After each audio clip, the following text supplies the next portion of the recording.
করছি রে, কানের দুলটা খুলেই ফেল। গাইজ, এটা ছিল আমার ভাইয়ের ছেলে। সো তোমরা সবাই একটা মাশাআল্লাহ বলে দিও।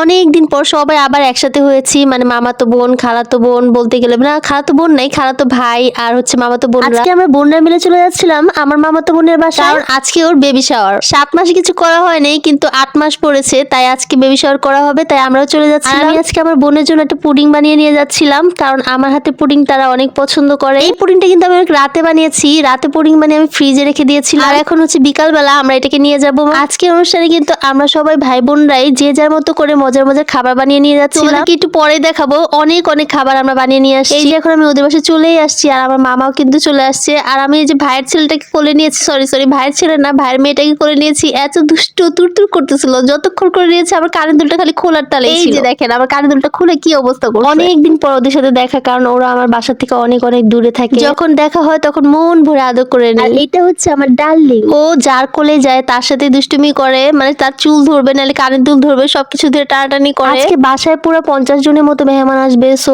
এগুলোর জন্য 50 বা 100 হতে পারে, আমি জানি না, কিন্তু এত কিছু আয়োজন করেছে আমার মামি নিজে। আর এটা ছিল আমার বৌমনি, সেও কিন্তু অনেক কাজ করেছে। অ্যাকচুয়ালি একটা অনুষ্ঠান করতে গেলে কাজকর্মে অনেক পারদর্শী হতে হয়, আর সবাই মিলে যদি কাজ করা যায় তাহলে কিন্তু কাজটা আরো সহজ হয়ে যায়। আর এই যে দেখো আমাদের বেবি শাওয়ারের মম, ও হচ্ছে গিয়ে ওরই আজকে বেবি শাওয়ার, ওকে কিন্তু এখনো রেডি করানো হয় নাই। সো একটু হালকা মেকআপ করে দেওয়া হয়েছে, পরে কিন্তু শাড়ি পরে রেডি হবে। আমি একটু জুতা চুরি করছিলাম, কারণ আমি একদম খালি পায়ে হাঁটতে পারি না, মোজা ওই জুতা তো আমার লাগে। রান্না বান্না কিন্তু সবই শেষ, এখন সবাইকে খাবার দিয়ে দেওয়া হচ্ছে। আর এটা ছিল রোস্ট, আর এটা ছিল ডিম, আর অনেক ধরনের শুটকি ভর্তা, ধনিয়া পাতা ভর্তা, আর একটা কি যেন ভর্তা ছিল, কালো জিরা মেবি। এদিকে দেখি আন্টি অনেক কাজ করে, মানে সবাইকে হেল্প করতেছে, খাওয়া দাওয়া বেড়ে দিচ্ছিল। আর আমিও চলে গেলাম তাদের সবাইকে খাওয়ানোর জন্য। কারণ গাইস, আমি একদমই বসে থাকতে পছন্দ করি না, আমি সবসময় কাজ করতে পছন্দ করি। আর বাড়াবাড়িতে তো আমি অনেক এক্সপার্ট, অনেক সুন্দর করে বাড়তে পারি। টেবিলে মামা বসছিল, সাথে আঙ্কেলও বসছিল, আর সাথে আমার 2-3টা ভাইও বসছিল, ওদেরকে খাবারগুলো বেড়ে দিচ্ছি। মাশাআল্লাহ আমার মামি এতগুলা রান্না করার পরে অনেকগুলো ভর্তাও করেছে সবার জন্য, কিন্তু আমাদের জন্য সন্দেশ মানে ছানা বা মিষ্টিও তৈরি করেছে। আমার মেজো মামি কিন্তু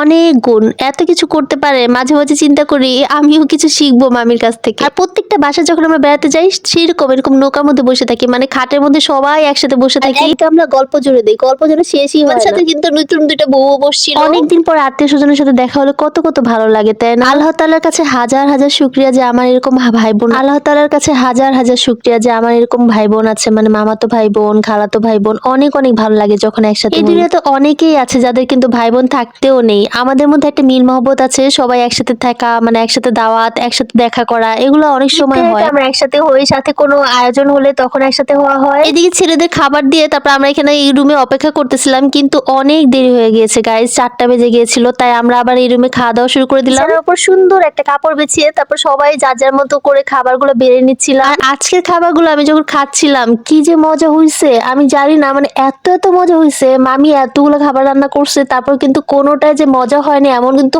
নাই, মানে সবগুলো খাবার এত মজা। তো সবার আগে আমি একটা ডিম নিয়ে নিয়েছিলাম, আর আমার ডিম সবচেয়ে প্রিয় খাবার গাইস। কখনো কোথাও গেলে কেউ যদি আমাকে ডিম সিদ্ধ করে রান্না করে খাওয়ায় তাহলে আমি অনেক হ্যাপি হয়ে যাই। তবে ওই ডিমটা একটা হইতে হবে, অর্ধেক ডিম আমার পছন্দ। এখানে আমার মামাতো বোন, সাথে নতুন 2টা বউ, আর আমার মামিরা খেতে বসে গিয়েছিল। এদিকে আমার বৌমনি সব খাবার নিয়ে আসতেছিল, তো আমাদের কাছ থেকে 1 লোকমা করে বৌমনিকে খাওয়া দিচ্ছিলাম। আর এই যে দেখো ডিমটা আমি রেখে দিয়েছি, সবার লাস্টে আমি ডিম খাই, একটাই স্বভাব, প্রিয় জিনিস আমি সবার শেষে খাই। নেক্সট ব্লগে তোমরা দেখতে পাবা বেবি শাওয়ারের জন্য কি কি আয়োজন করলাম, আর কি কি খাবার আমরা সবাই নিয়ে আসলাম, তাই দেখাবো তোমাদের। So till then stay with me and follow my page, like my page, আর ইউটিউব থেকে যারা দেখতেছো অবশ্যই সাবস্ক্রাইব করে দিও। সুস্থ থেকো, ভালো থেকো, আমার জন্য অনেক অনেক দোয়া করো। Thanks for watching, tata.